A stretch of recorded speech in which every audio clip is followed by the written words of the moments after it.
ಇವತ್ತು ನಾನು ತುಲಾ ರಾಶಿಯವರ ಲವ್ ಲೈಫ್ ಹೇಗಿದೆ ಅನ್ನೋದ್ರ ಬಗ್ಗೆ ನಾನು ಹೇಳ್ತೀನಿ. ಪ್ರೇಮಿಗಳ ಬಗ್ಗೆ ಅಸ್ಟ್ರೋ ಟ್ಯಾರೋ ಮುಖಾಂತರ ಮಾಹಿತಿನ ಕೊಡ್ತಾ ಇರೋದು. ನಿಮಗೆ ರೆಸೊನೇಟ್ ಆದರೆ ತೊಗೊಳ್ಳಿ, ಇಲ್ಲಾಂದರೆ ಬಿಟ್ಬಿಡಿ. ಮೆಸೇಜ್ ಅಂತ ಹೇಳೋದಾದರೆ ತುಂಬ ಸಮೃದ್ಧಿನ ಅನುಭವಿಸ್ತೀರಾ ಈ ವರ್ಷ ಅಂತ ನಂಗೆ ಅನಿಸುತ್ತೆ. ಮತ್ತು ನಾನು ಹೇಳೋದಂದರೆ, ನೀವು ರೀಸೆಂಟ್ಲಿ ಎಂಗೇಜ್ಡ್ ಆಗಿರ್ತೀರಾ, ಕೆಲವರಿಗೆ ನಿಮ್ಮ ನಿಶ್ಚಿತಾರ್ಥ ಕೂಡ ಆಗಿರುತ್ತೆ ಅಂತ ನಾನು ಹೇಳ್ತೀನಿ. ಇನ್ನು ಕೆಲವರಿಗೆ ತುಂಬ ಒಬ್ಬ ವ್ಯಕ್ತಿ ಜೊತೆ ಕಮಿಟ್ ಆಗಬೇಕು ಅನ್ನೋ ಫೀಲಿಂಗ್ ಇರುತ್ತೆ ನಿಮಗೆ. ಫಸ್ಟ್ ಕಾರ್ಡ್ ಬಂದುಬಿಟ್ಟು ನನಗೆ ಏಸ್ ಆಫ್ ವಾಂಡ್ಸ್ ಬಂದಿದೆ. ಈ ಕಾರ್ಡ್ ಏನಪ್ಪ ರೀಪ್ರೆಸೆಂಟ್ ಮಾಡುತ್ತೆ ಅಂದರೆ, ಅದರ್ ಪರ್ಸನ್ ಏನಿದ್ದಾರೋ ಅವರು ಮೇ ಬಿ IT ಫೀಲ್ಡಲ್ಲಿ ವರ್ಕ್ ಮಾಡೋರಾಗಿರ್ತಾರೆ, ಆರ್ಟಿಸ್ಟ್ ಆಗಿರ್ತಾರೆ. ಸೊ ನೀವು ಕಾಲೇಜಲ್ಲಿ ಓದೋರಾಗಿದ್ದರೆ ಅವರು ನಿಮ್ಮ ಫ್ರೆಂಡ್ ಝೋನಲ್ಲಿ ಇರ್ತಾರೆ. ಅವರು ಮೇ ಬಿ ನಾನು ಹೇಳೋದಾದರೆ ಫೈರ್ ಸೈನ್ನ ರೀಪ್ರೆಸೆಂಟ್ ಮಾಡೋರಾಗಿರ್ತಾರೆ. ಫೈರ್ ಸೈನ್ಸಲ್ಲಿ ಬರೋರಾಗಿದ್ದರೆ ನಾನು ಹೇಳೋದಾದರೆ ಅವರು ಮೇಷ ರಾಶಿಯವರಾಗಿರ್ತಾರೆ ಅಥವಾ ಸಿಂಹ ರಾಶಿಯವರಾಗಿರ್ತಾರೆ. ಇನ್ನು ಕೆಲವರು ಧನುರ್ ರಾಶಿಯವರು ಕೂಡ ಆಗಿರ್ತಾರೆ. ಮತ್ತು ನಾನು ಹೊಸ ವ್ಯಕ್ತಿ ಬರ್ತಾರೆ ಅಂತ ನಾನು ಹೇಳ್ತೀನಿ. ಹೈಯರ್ ಫ್ರೆಂಡ್ಸ್ ಬಂದಿರೋದ್ರಿಂದ ತುಂಬ ಋಷಿಯವರು ಅವ್ರ ಲೈಫ್ ಬಗ್ಗೆ ಅವರಿಗೆ ತುಂಬ ಕಾನ್ಸಂಟ್ರೇಷನ್ ಇರುತ್ತೆ. ನಾನು ಹೇಗೆ ಕಾಣ್ತೀನಿ, ನಾನು ಹೀಗೆ ಮಾಡ್ಬೋದಾ, ಇದನ್ನು ಮಾಡಿದರೆ ನನ್ನ ಲೈಫ್ ಸರಿ ಹೋಗುತ್ತಾ, ತುಂಬ ಚಿಂತೆ ಅವ್ರ ಬಗ್ಗೆನೇ ಅವ್ರು ಯೋಚನೆ ಮಾಡ್ತಾರೆ ಅಂತ ನನಗನ್ಸುತ್ತೆ. 10 ಆಫ್ ಪೆಂಟಿಕಲ್ಸ್ ಬಂದಿರೋದ್ರಿಂದ ನಿಮಗೆ ತುಂಬ ಸ್ಮೂತಾಗಿರೋ ವರ್ಷ ಅಂತ ಹೇಳ್ತೀನಿ. ಲವ್ ಲೈಫ್ ಬಗ್ಗೆ ಹೇಳೋದಾದರೆ, 4th ಕಾರ್ಡು ಮೆಜಿಷಿಯನ್ ಬಂದಿರೋದ್ರಿಂದ ನೀವು ಕನೆಕ್ಟ್ ಆಗಿರೋ ವ್ಯಕ್ತಿ ತುಂಬ ಅಟ್ರಾಕ್ಟಿವ್, ಫ್ಯಾಷನೇಟ್ ಇರೋ ಅಂಥ ವ್ಯಕ್ತಿ ಅಂತ ನಾನು ಹೇಳ್ತೀನಿ. ಅವರು ನಿಮಗೋಸ್ಕರ ಪ್ರೇ ಕೂಡ ಮಾಡ್ತಾರೆ, ನೀವು ಚೆನ್ನಾಗಿರಲಿ ಅಂತ ಅವ್ರು ಕೇಳ್ಕೊತಾರೆ ಅಂತ ನನಗನ್ಸುತ್ತೆ. ನನಗೆ 5th ಕಾರ್ಡ್ ಬಂದುಬಿಟ್ಟು 4 ಆಫ್ ವಾಂಡ್ಸ್ ಬಂದಿದೆ. ಇದೊಂದು ತುಂಬ ಒಳ್ಳೆ ರಿಲೇಷನ್ಶಿಪ್ ಆಗುತ್ತೆ. ನ್ಯೂ ಪರ್ಸನ್ ಎಂಟ್ರಿ ಆದರೆ ನಾನು ಹೇಳ್ತೀನಿ, ಹಳೆ ವ್ಯಕ್ತಿ ಏನಾದರೂ ಆಗಿದ್ದರೆ, ನೀವು ಕನೆಕ್ಟೆಡ್ ಆಗಿದ್ದರೆ ಅಥವಾ ನಿಮಗೆ ಅವ್ರ ಬಗ್ಗೆ ಫೀಲಿಂಗ್ಸ್ ಇದ್ದರೆ, ಅವರು ಫೈರ್ ಸೈನ್ಸ್ನಲ್ಲಿರೋರು ಆಗಿರ್ತಾರೆ. ಧನುರ್ ರಾಶಿ ಅಥವಾ ಸಿಂಹ ರಾಶಿದವ್ರು ಆಗಿರ್ತಾರೆ. ಇನ್ನು ನಿಮಗೆ ಹೊಸ ವ್ಯಕ್ತಿ ಎಂಟ್ರಿ ಆಗೋರಾಗಿದ್ದರೆ ಅವ್ರು ಖಂಡಿತ ಮಕರ ಅಥವಾ ಕನ್ಯಾ ರಾಶಿಯವ್ರು ಆಗಿರ್ತಾರೆ ಅಂತ ನನಗನ್ಸುತ್ತೆ.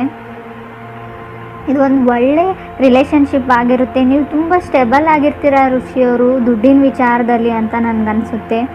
6th ಕಾರ್ಡ್ ಬಂದುಬಿಟ್ಟು ನನಗೆ ಎಂಪರಸ್ ಬಂದಿರೋದ್ರಿಂದ ತುಂಬ ಮಾತಾಡ್ತೀರಾ ನೀವು. ಅದರ್ ಪರ್ಸನ್ ಇರ್ಬೋದು ಅಥವಾ ನೀವೇ ಆಗಿರ್ಬೋದು, ತುಂಬ ಮಾತಾಡ್ತೀರಾ ಅಂತ ನನಗನ್ಸುತ್ತೆ. ಕಾರ್ಡ್ಸಲ್ಲಿ ತೋರಿಸ್ತಾ ಇದೆ.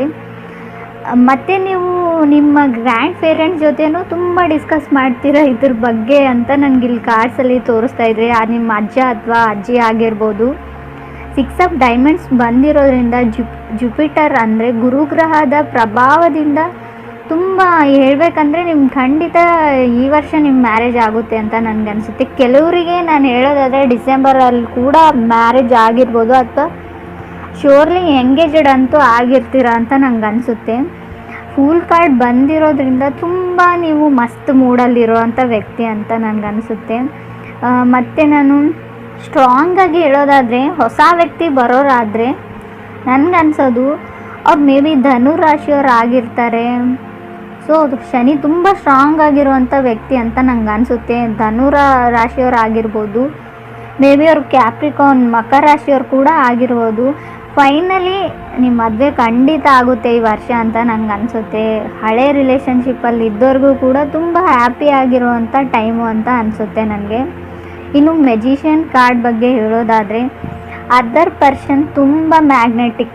ಮೆಜಿಷಿಯನ್ ಅಂದರೆ ನೀವು ಅರ್ಥ ಮಾಡ್ಕೊಳ್ಳಿ, ತುಂಬಾ ಫ್ಯಾಷನೇಟ್ ಆಗಿರೋ ವ್ಯಕ್ತಿ, ತುಂಬಾ ತಮ್ಮ ಬ್ಯೂಟಿ ಕಾನ್ಷಿಯಸ್ ಅವರು, ತುಂಬಾ ಅವ್ರ ಲುಕ್ ಬಗ್ಗೆ ತುಂಬಾ ಕಾನ್ಸಂಟ್ರೇಟ್ ಮಾಡುವಂಥ ವ್ಯಕ್ತಿ.